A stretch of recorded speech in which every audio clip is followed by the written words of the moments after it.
शिरडी माझे पंढरपूर साई बाबार मावर बाबार मावर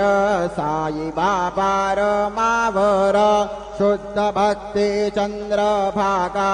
भाव पुंडलिक जागा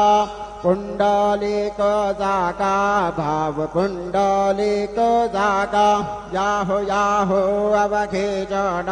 करू बाबांचे वंदन साईंचे वंदन करू बाबांचे वंदन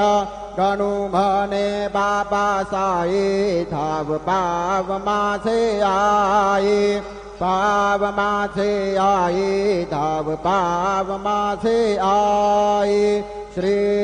सच्चिदानंद सद्गुरु साईनाथ महाराज की जय।